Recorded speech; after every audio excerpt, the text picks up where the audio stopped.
Franchising is the most misunderstood and most overlooked form of entrepreneurship. We're here to educate you and help you find the entrepreneur within. Franchising is not all about the French fries. We find that individuals who are exploring business ownership tend to have a lot of misperceptions and misunderstandings about the franchise industry. So what we want to do is help prospective business owners make confident and educated decisions before moving forward or not moving forward with a business. Welcome to Unpredicted Entrepreneur. Hello and welcome to episode 94 of Unpredicted Entrepreneur. My name is Sara Waskow and I am joined by my colleague Roxanne Rapske. We are with FranNet and we created this podcast to bring you information and education related to business ownership and specifically franchising. Today we are thrilled to have our guest with us, Michael Nicholas. And Michael is the president of P3 Cost Analyst, and he is here to share his franchising journey with us. Michael, welcome. Thank you. We're thrilled to have you share with us. We thought your background was so interesting. I think we met you probably a couple of years ago and learned about you said 40 years in the franchise industry. Is that right? Yep, 40 years. That's a long time. And you have a very interesting journey from where you started to kind of where you are today. And so we always like to just start with the background and the history of your franchising journey. So tell us a little bit about that. Yeah, it's been an exciting journey. Been in franchising 40 years. It started in the B2C space back in Australia when, nothing opened after 5 p.m. Nothing was open on weekends. And all of a sudden news came out that this big fast food giant McDonald's was coming to Australia. And at the time I was finishing year 12, deciding to go to university and study law and economics. And I thought, well, I might as well work part-time, see what this, fuss about this fast food giant McDonald's is. Long story short, I got the ketchup in my veins, so to speak, and put my university on hold, and my career with McDonald's took off. And that was really my first experience with franchising, but it took me to Asia, to the US, and really learned a lot about franchising and what it means to be a franchisor and what it means for a franchisee to be part of a franchisor or a franchise system. So, like I said, 40 years in franchising, after about 20 years traveling the world with McDonald's and the Golden Arches, I decided to get married and wanted to, give up my corporate lifestyle and settle down. So I decided to become a franchisee, not with McDonald's, but another chain called a Coffee Club. And they're a cafe, but it's a sit down. It's with China. It's not just takeaway. So my wife and I, we bought our first coffee club. And we were so excited, working for ourselves, being part of a system. We went from 1 to 5 within an 18-month period. Oh, wow. You opened 5 locations in 18 months? Yeah. But that's when my franchising lessons or learning really took place, because when you're a franchisor, you're sort of protected with what happens in the economy, in the environment around the world. But as a franchisee, some valuable lessons came out of it that, when the global financial crisis hit, all of a sudden our business, our revenue dropped by 50%. But our fixed costs stayed the same.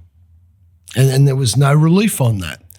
So after a few years in the coffee industry, I said to my wife, I think it's time to get out of B2C and look for a franchise or a business opportunity that, regardless of what's happening in the economy, regardless of what's happening in the world, the results really based on what we put in, things within our control, not things that are out of our control. It's a classic example.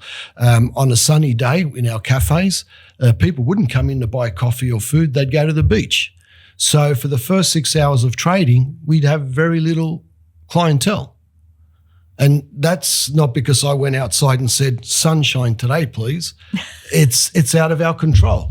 So I started this journey looking for what sort of businesses are recession-proof and what sort of businesses are not limited to trading hours, because you can only serve so many coffees in one day. You can only serve so many meals in a 24-hour period. So if you really wanted to grow your business and maximize your return on your investment, I was looking for a business with an initial outlay, but then no other controls. Everything was within my control. If I wanted more revenue, more profit, I know what I had to do to get it without all those other restrictions.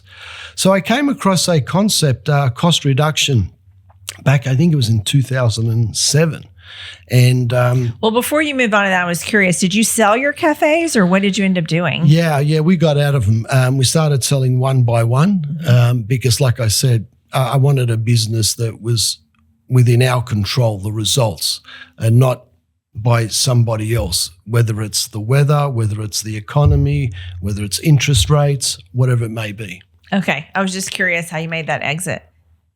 I have a question too before we move on, because I want to back up a little bit, because I have in my notes that I feel like you have an entrepreneurial bug somehow. Like this is somehow in your DNA. I don't know if you had family members or friends that were entrepreneurial, but you had some entrepreneurial dabblings before McDonald's. Can you talk a little bit about that and tell us where you think that came from?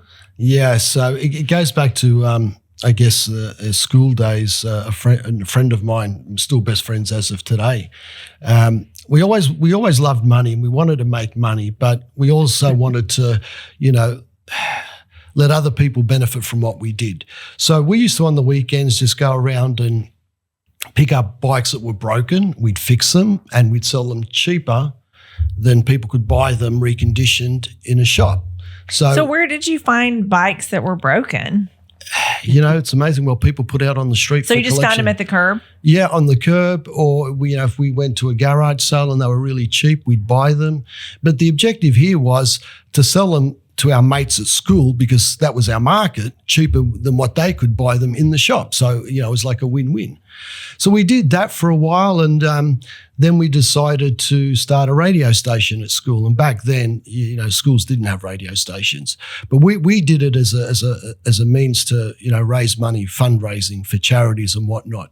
So we started a radio station. We got some of the local radio stations in Sydney at the time as sponsors. So I guess the entrepreneurial bug started pretty young, buying and selling bikes, starting a radio station, raising money. We'd profit a little from it, but most of the money went to charities. And in my family, my dad was a stay-at-home dad, but he was a mechanic and he worked from home. A lot of my family and friends had their own business. So growing up in that environment did help. But I always found that I'm probably better suited as a franchisor than a franchisee. Okay. So Yeah. So you've dabbled in a lot of different things. You did the coffee club but you worked for headquarters with McDonald's. You were not corporate. A franchisee. Correct. Okay. Correct. So now your thought process has evolved to, as you were sharing, something that you had more control over, wasn't dependent on the economy. And so you had found cost reduction. Yeah. So I came across cost reduction back in, I think it was 2007. And it was a unique concept. So I thought, I'm going to apply for this franchise. So I did. And I had an interview with the CEO and he said, I'm not going to sell you a franchise, but I'd like you to work for us. I said, no, I've given up the corporate world. I want to work for myself. And he basically said to me that, look, work for me for 12 months. If you don't like it, I'll give you a franchise. If you do like it, you stay working for me. Got the franchisor bug back, so never took that franchise. And then in 2012, that company brought me and my family to the US to continue with the cost reduction space, because I've been in cost reduction now for 20 years. And it's an industry that's just growing. And I like it because, like I said, it's recession-proof. It's what you put in is what you get out. Mm-hmm. For a small outlay, your returns can be very high. So let's talk a little bit more about that. For one thing, your previous experience was business to consumer and cost reduction. Tell us a little bit more about how that works and what your clients or businesses. What does that mean? What does that involve for you? So cost reduction is a B2B. Whether you're B2B, B2C, we're relational. So in most businesses, it's all about people. But we're not transactional. We don't need high volume of clients to make money. Our model's based on we share in the savings. So if we go in and do what we do, when you identify savings, we share in those savings with our clients. So there's no upfront payment for them. There's no risks on their part. It's not an item they have to budget for because we're funded through the savings that we generate, which is another great thing about our business model. And it's really, if you really like working with people and dealing with people, it's a great business model. A lot of the B2C businesses out there today, and there's nothing wrong with that. I mean, you got to be the right person for it. A lot of those are transactional and they rely on high traffic count to, for your revenue to make your profits. But in our business, it's all about building relationships with the C-level suite or the decision maker. So it's a market for people that want to get out of corporate America, but they love that mental stimulation of dealing with executives or business owners. Then that's our model. We cater to their individual personality, character, and strengths. They get that mental stimulation. They build their own consulting practice within a consulting practice. And our model's quite unique. We have a back office. So our franchisees take care of the business development, the client relationship, manage the client relationships, and P3 takes care of the fulfillment.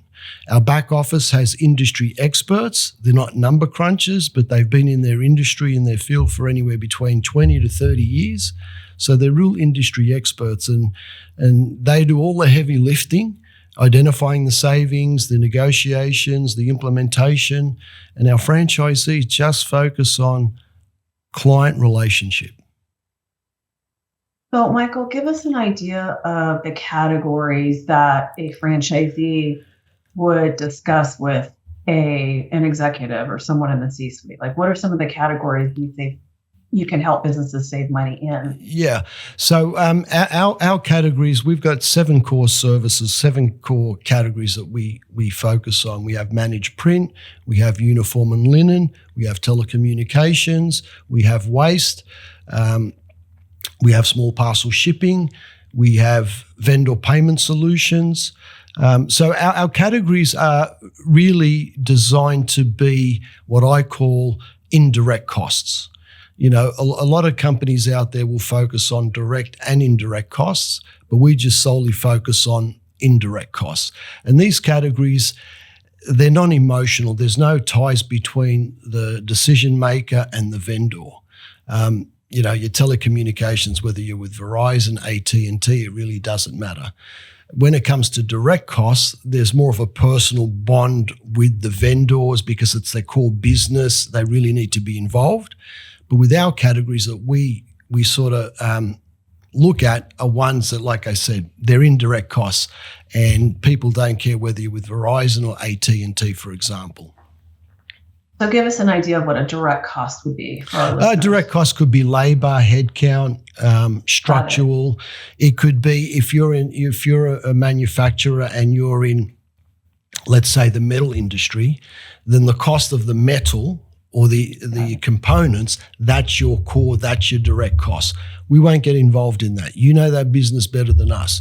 But it's all the other categories that they don't have dedicated people to monitor, negotiate, or look at.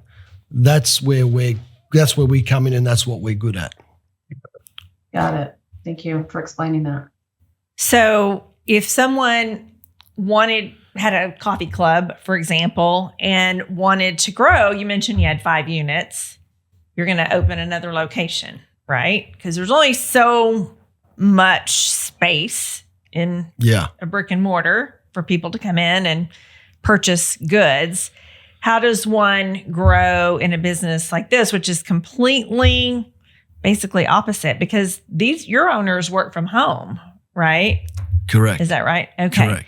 So let's compare, I guess, a little bit, because I think so many people envision a storefront, a retail space of some sort when they think of franchise. So let's talk a little bit about scaling and the comparison between the two. Yeah. So that's a good question, because when I was with the coffee club and I said we grew from 1 to 5, every time I opened one up, I had to pay $500,000. The equipment costs. I had to pay for staff, for training. So I thought, great, we're opening more. That's more money for us. But that's not the case, because I needed more staff to manage more outlets. So if I wanted to make more money, I had to spend more money. In this industry, there is no staff required. You can have somebody to assist you with some sales and marketing, but from a scalability point of view, it's really how many clients you bring in. So there's no additional outlay, there's no additional costs. If I sign 6 clients in the first year and let's say I make $150,000, I know what I need to do, how many clients I need to bring in. I know what type of clients, how many categories per client to make $200,000 or $250,000. It's just me going out there, marketing myself and signing up more clients. So to scale, it's a lot easier than it is in the B2C world, buying another outlet. And there's nothing wrong with that. It's just, like I said, cost reduction or consulting is not for everybody, but it is an opportunity that I think if people were aware of it, they'd probably look at it and make a more informed decision. Do I go with this or do I go with this? So building a consultant within a consultant's practice is quite easy, because there is no additional real estate, stock. And the other thing with our model is there's no territories.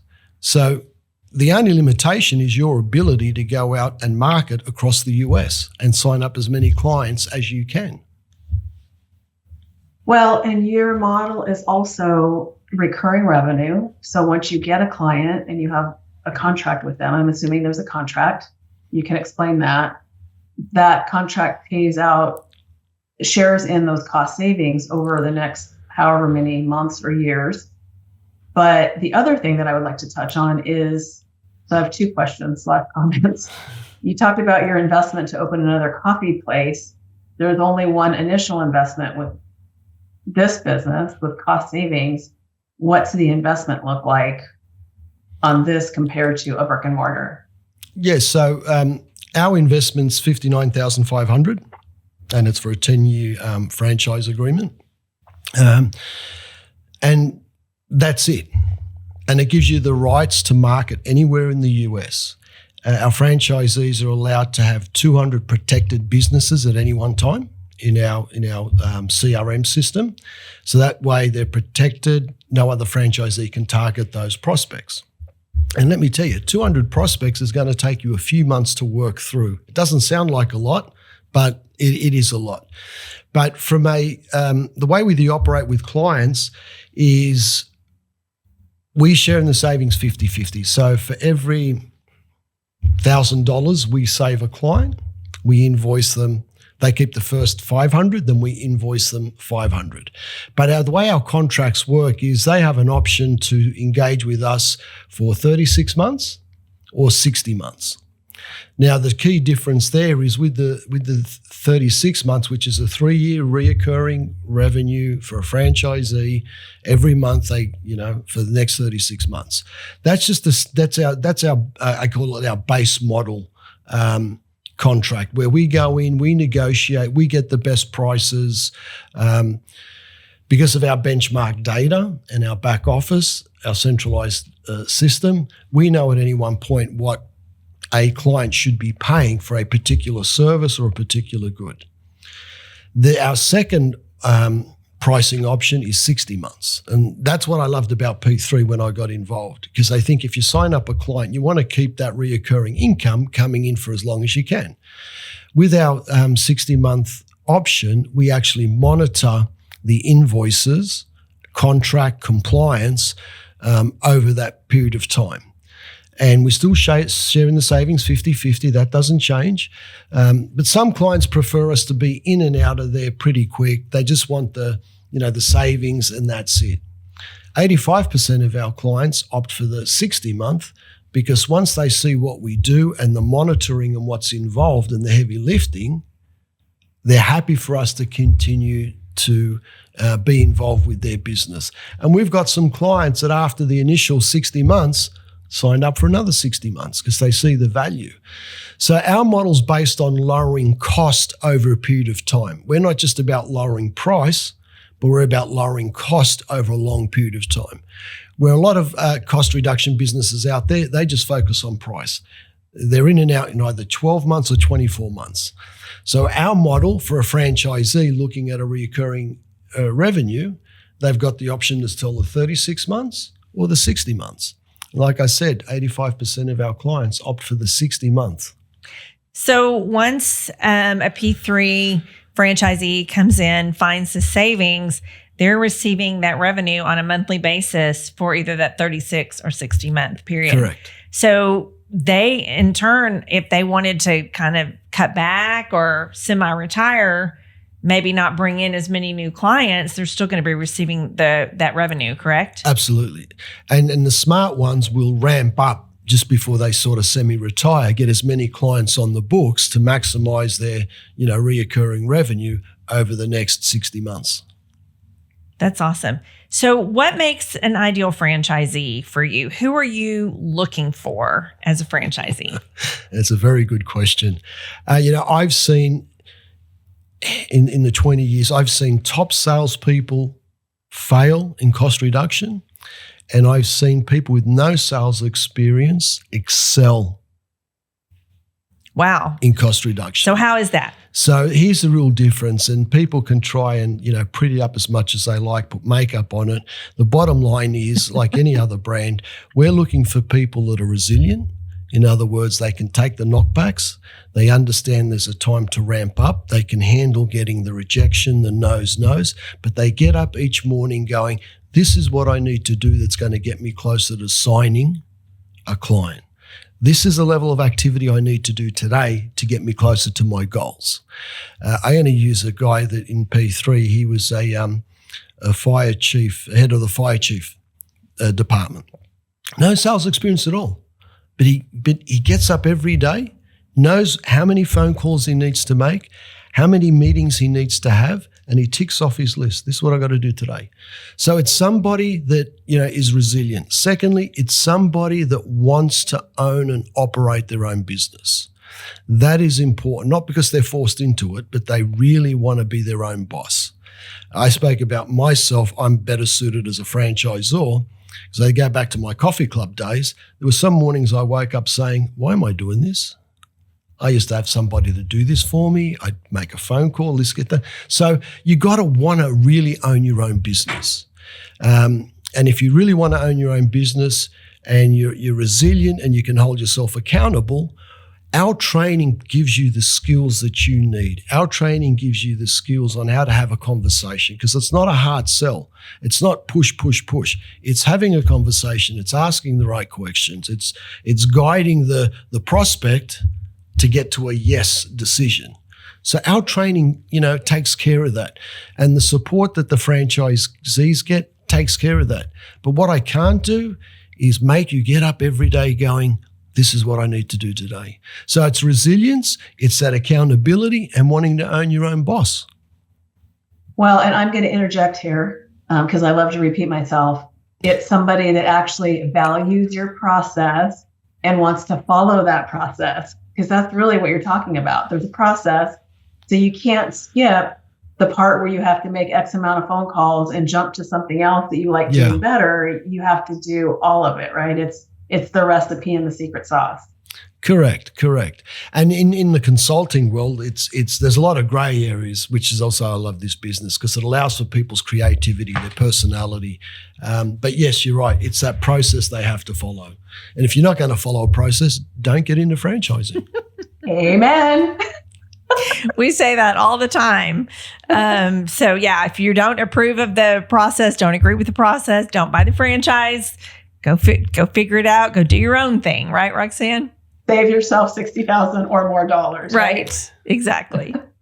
So great insight and very appreciated. If people are listening today and are thinking about becoming a franchisee, what would be a tip that you would send them off with at the end of this conversation? I think the biggest tip is when people are looking at buying a franchise, they tend to look at the model, they tend to look at the business itself, which is fine, but they spend too much time doing that. I tell people you need to validate the franchisor. Most franchise models work, otherwise they wouldn't be approved, they wouldn't be a franchise. But if you don't validate the franchisor, I think you're doing yourself an injustice. And when I mean validate the franchisor, when you talk to franchisees, if they're inconsistent in what they're saying about the franchisor, that's a red flag. Don't join that business. If they're consistent in what they're saying, that's a good thing.